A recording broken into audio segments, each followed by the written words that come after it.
ఆ సత్యవర్ధన్ మీద, వంశీ మీద ఒక తెలుగుదేశం పార్టీ 5 కంటే ఎక్కువ క్రిమినల్ కేసులు, అంటే పలు క్రిమినల్ కేసుల్లో ముద్దాయిగా ఉన్నటువంటి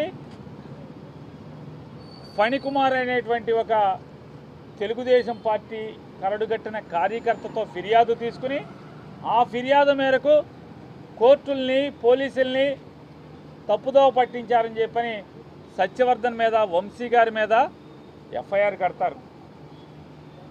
12వ తారీఖున సత్యవర్ధన్ యొక్క అన్నగారైనటువంటి అతనితో మరొక ఫిర్యాదు తీసుకుని కిరణ్ అనే ఆయనతో ఒక ఫిర్యాదు తీసుకుని వంశీ గారి మీద మళ్ళీ కేసు కడతారు. దాంట్లో ఎక్కడా కూడా సత్యవర్ధన్ అన్నగారు అనేటువంటి కిరణ్ ఎక్కడా కూడా ప్రత్యక్ష సాక్షిగా ఫిర్యాదు ఎక్కడా ఉండదు. దాంట్లో మా తమ్ముడు ఇంట్లోంచి బయటికి వెళ్ళాడు, ఎవరో చూశారంట, ఎవరో ఎక్కించుకెళ్ళారంట, బహుశా జడ్జి గారి దగ్గరికి తీసుకెళ్ళి ఉండొచ్చు, జడ్జి గారి దగ్గర ఈ రకమైన స్టేట్మెంట్ ఇప్పించి ఉండొచ్చు, వంశీ అని అతను బలవంతం చేసి ఉండొచ్చు అని ఉండొచ్చు అంట ఊహాజనితమైనటువంటి ఫిర్యాదుతో నాన్ బెయిలబుల్ సెక్షన్లు అన్నీ పెడతారు. కానీ ఆ ఫిర్యాదు మేరకు ఆ సెక్షన్లు వర్తిస్తాయా అంటే పొరపాటును కూడా వర్తించవు. అంటే ఒక తప్పుడు కేసు బనాయిస్తారు. మళ్ళీ దాంట్లో సాక్ష్యం ఎవడయా అంటే 11వ తారీఖు సత్యవర్ధన్ వంశీ మీద ఫిర్యాదు ఎవడు చేశాడో వాడే వాళ్ళ అన్నయ్య పెట్టిన కిరణ్ పెట్టినటువంటి వంశీ మీద పెట్టినటువంటి అతను సాక్ష్యం. అంటే ఎంత కొల్యూడెడ్ కేసు ఇది, అంటే ఎంత అంటే ఇంజనీరింగ్ ఎట్లా అయితే ఒక బిల్డింగ్ కట్టినట్టు ఒక తప్పుడు కేసు ఎలా కట్టారనేది. కానీ ఎఫ్ఐఆర్లో వచ్చిన సెక్షన్లు ఇవి కూడా సత్యవర్ధన్ అన్న ఇచ్చినటువంటి ఫిర్యాదులో ఏ కంటెంట్ ఉండదు. కానీ వంశీ గారు అరెస్ట్ అయిపోయిన తర్వాత కోర్టుకు రిమాండ్కి పెట్టిన తర్వాత ఆ రాత్రికి సత్యవర్ధన్ చెప్పాడనే పేరు మీద, సత్యవర్ధన్ చెప్పాడో లేదో వాళ్ళ దగ్గర ఉన్నాడో లేదో కూడా తెలీదు, సత్యవర్ధన్ చెప్పాడనే పేరు మీద పోలీసులు ఒక స్టేట్మెంట్ రికార్డ్ చేసుకుని ఆ సెక్షన్లకు సరిపడా ఇతను చెప్పినట్టుగా, సత్యవర్ధన్ చెప్పినట్టుగా ఫిర్యాదు తీసుకొస్తారు. ఎంతకన్నా తప్పుడు అభియోగం, తప్పుడు కేసు. అలాగే వంశీ గారిని రిమాండ్కి పెట్టేప్పుడు కూడా మన ఎస్సీ ఎస్టీ కేసు పెట్టారు, నమోదు చేశారు. వంశీ గారిని అరెస్ట్ చేసేప్పుడు ఎక్కడికి తీసుకెళ్ళాలి? రిమాండ్కి, ఎస్సీ ఎస్టీ కోర్టుకు తీసుకెళ్ళాలి. కానీ ఉద్దేశపూర్వకంగా ఎస్సీ ఎస్టీ కోర్టుకు కాకుండా వేరే కోర్టుకు తీసుకెళ్ళి వంశీ గారిని ప్రొడ్యూస్ చేస్తే దాని అర్థం ఏంటి? ఇదంతా కూడా వారు ఒక ప్లాన్ చేసుకుని, ఒక ప్లాన్ ప్రకారం వంశీ గారిని ఈ జైల్లోకి తీసుకురావాలంటే ఎలా అయితే, ఏ మార్గం గుండా వెళ్తే అయితే కనుక చట్టం మేరకు చట్టరీత్యా పోలీసు ప్రకారం లేదా పోలీసులు చట్టాలు ఏదైతే నిబంధనలు ఉన్నాయో ఆ నిబంధనల మేరకు కాకుండా వీళ్ళు అనుకున్న తప్పుడు దారిలో తప్పుడు కేసు పెట్టి తప్పుడు దారిలో వెళ్తే మాత్రమే ఈ జైల్లోకి వస్తారనేటువంటి ఒక పక్కా ప్లాన్ ప్రకారమే పోలీసులు, విజయవాడ పోలీసులు యాక్ట్ చేశారనేది వాళ్ళ చిన్నపిల్లోడిని ఇవన్నీ కూడా ఈ కేసులన్నీ, ఈ కాగితాలన్నీ ముందు పెట్టినా కూడా లీగల్ నాలెడ్జ్ లేనటువంటి ఏ మనిషికి చూపించినా కూడా అర్థమవుతుంది.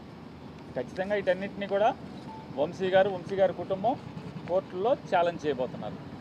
సార్, మీ పైన కూడా ఒక కేసు నమోదు చేశారు, మొన్న గుంటూరు జగన్ గారి పర్యటనలో ఉన్నారని. సో ఈ కేసుని ఎట్లా చూస్తారు? మీరు కూడా లేనని చెప్పి కూడా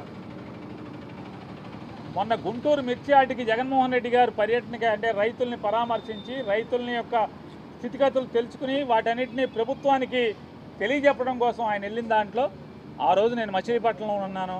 వైఎస్ఆర్ కాంగ్రెస్ పార్టీకి సంబంధించినటువంటి ఒక ఇద్దరు మరణిస్తే ఆ పరామర్శల్లోనూ, అలాగే మచిలీపట్నంలో కొన్ని పూరిపాకలు దుర్మార్గంగా కొట్టేయడానికి ప్రయత్నం చేస్తుంటే వాటి గురించి పోట్లాడటానికి మున్సిపల్ కమిషనర్ దగ్గరికి వాళ్ళ తరఫున మాట్లాడటానికి మున్సిపల్ కమిషనర్కి వెళ్ళటం, ఆ కార్యక్రమాలన్నింటిలో ఉన్నా నేను. కానీ ఈ ప్రభుత్వం వైఎస్ఆర్ కాంగ్రెస్ పార్టీలో ఎవడైతే క్రియాశీలకంగా పనిచేస్తున్నాడో వాడినల్లా తప్పుడు కేసులతో బెదిరించేదానికి జరుగుతున్నటువంటి కార్యక్రమాల్లోనే నా మీద నిన్న గుంటూరులో పెట్టినటువంటి కేసు కూడా ఎంత దుర్మార్గం అంటే, పోలీసులే ఒక చిట్టా రాసి ఎన్నికల విధుల్లో ఉన్నటువంటి ఫ్లయింగ్ స్క్వాడ్ టీం లీడరు అలాగే ఆ మెంబర్లతో సంతకాలు పెట్టించి నా మీద కేసు పెడతారు. నేను ఈరోజు డీజీపీ గారికి కూడా ఒక మెయిల్ ద్వారా ఒక ఉత్తరాన్ని పెట్టాను. అయ్యా, నీ కింద పోలీస్ శాఖ ఎంత అసహ్యంగా, కిరాతకంగా, దుర్మార్గంగా చట్టాలని తొంగలోకి తొక్కి, మానవ హక్కుల్ని తొంగలోకి తొక్కి ఈరోజు ఎమ్మెల్సీ ఎలక్షన్ జరుగుతున్నాయి. అలాంటి ఎమ్మెల్సీ ఎలక్షన్ జరిగేటప్పుడు కోడ్ ఆఫ్ కాండక్ట్ ఉంది, మీరు రావడానికి వీలు లేదు అని స్పష్టంగా చెప్పిన తర్వాత దాన్ని వైలేట్ చేసి ఆడడం, వైలేట్ చేసి వెళ్ళి మార్కెట్ కమిటీలు ఇవన్నీ చేయడం, చేసిన తర్వాత మళ్ళీ పోయి మాకు సెక్యూరిటీ ఇవ్వలేదని కంప్లైంట్ చేయడం. అంటే మీరు చేసే ఇల్లీగల్ యాక్టివిటీస్ కూడా సెక్యూరిటీ ఇవ్వాలంటే కరెక్ట్ కాదు.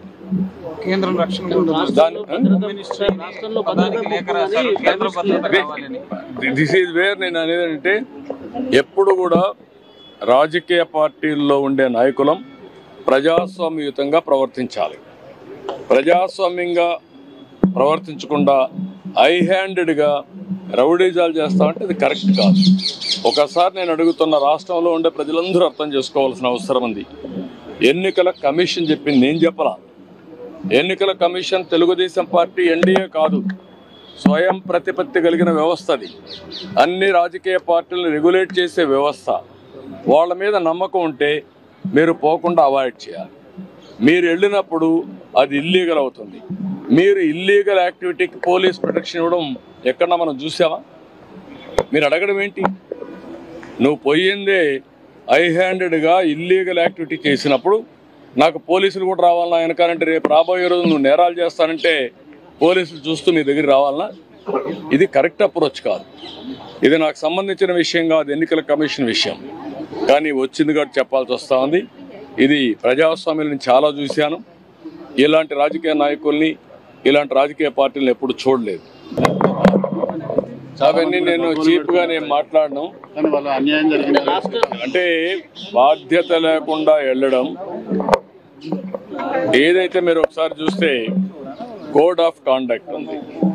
కోడ్ ఆఫ్ కాండక్ట్ అనేది రాజకీయ పార్టీలకు వర్తిస్తుంది, కంటెస్ట్ చేసే అభ్యర్థులకు పనిచేస్తుంది, అధికార యంత్రాంగానికి పనిచేస్తుంది.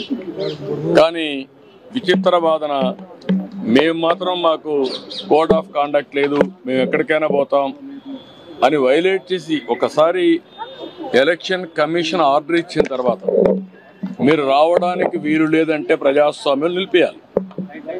That election commission. Election commission ఇచ్చిన తర్వాత మీరు ఎవరు పోవడానికి? ఎలక్షన్ కమిషన్ కంటే మీరు గొప్పవాళ్ళు కాదు కదా. మీ రాజకీయ పార్టీ కానీ ఏ రాజకీయ పార్టీ కానీ ఈరోజు నడుస్తున్నాయంటే ఎన్నికల కమిషన్ గైడ్ లైన్స్ ప్రకారం మనం నడుస్తున్నాం. ప్రజాస్వామ్యంలో అటానమస్ బాడీ ఎన్నికల కమిషన్. ఈరోజు ఎమ్మెల్సీ ఎలక్షన్ జరుగుతున్నాయి. అలాంటి ఎమ్మెల్సీ ఎలక్షన్ జరిగేటప్పుడు కోడ్ ఆఫ్ కాండక్ట్ ఉంది, మీరు రావడానికి వీలు లేదు అని స్పష్టంగా చెప్పిన తర్వాత దాన్ని వైలేట్ చేసి ఆడడం. ఈరోజు ఎమ్మెల్సీ ఎలక్షన్ జరుగుతున్నాయి. అలాంటి ఎమ్మెల్సీ ఎలక్షన్ జరిగేటప్పుడు కోడ్ ఆఫ్ కాండక్ట్ ఉంది, మీరు రావడానికి వీలు లేదు అని స్పష్టంగా చెప్పిన తర్వాత దాన్ని వైలేట్ చేసి ఆడడం, వైలేట్ చేసి వెళ్ళి మార్కెట్ కమిటీలు ఇవన్నీ చేయడం, చేసిన తర్వాత మళ్ళీ పోయి మాకు సెక్యూరిటీ ఇవ్వలేదని కంప్లైంట్ చేయడం. అంటే మీరు చేసే ఇల్లీగల్ యాక్టివిటీస్ కూడా సెక్యూరిటీ ఇవ్వాలంటే కరెక్ట్ కాదు.